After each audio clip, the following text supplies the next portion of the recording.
আপনি কি জানেন ভিটামিন ডি আসলে কোনো ভিটামিনই না? তবু আমরা এটিকে ভিটামিন বলি।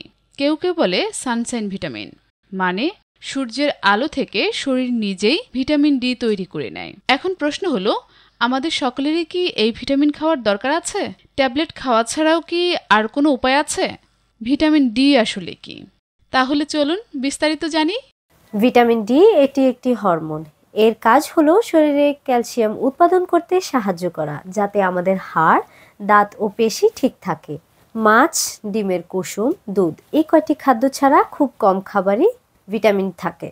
তাই সূর্যের আলোয় ভিটামিন ডি এর সবচেয়ে বড় উৎস। এখন প্রশ্ন আসতে পারে, আমরা তো রৌদ্রোজ্জ্বল দেশে থাকি, আমাদের কেন ভিটামিন ডির অভাব হবে? শরীরের যতটা প্রয়োজন ততটা রোদে যায় না। তার উপর যাদের গায়ের রং একটু গাঢ়, তাদের ত্বক ভিটামিন ডি তৈরি করতে একটু বেশি সময় নেয়। ভিটামিন ডি কমে গেলে কি হয়?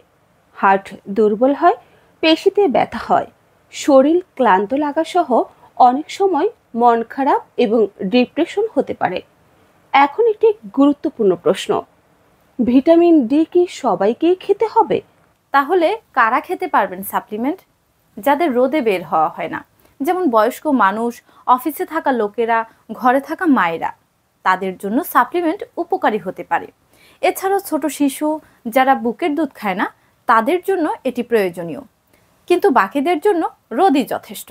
সপ্তাহে 3 থেকে 4 দিন 15 থেকে 20 মিনিট হাত পা খোলা রেখে রোদে দাঁড়ালে শরীর নিজেই নিজের ভিটামিন তৈরি করে নেবে। শুনলেন তো, আমাদের সকলেরই ভিটামিন ডি ট্যাবলেট খাওয়ার কোনো প্রয়োজন নেই। আপনার শরীরে ভিটামিন ডি এর ঘাটতি থাকলে চিকিৎসকের পরামর্শ অনুযায়ী খেতে পারেন, আর না থাকলে রোদই আপনার জন্য সেরা ঔষধ।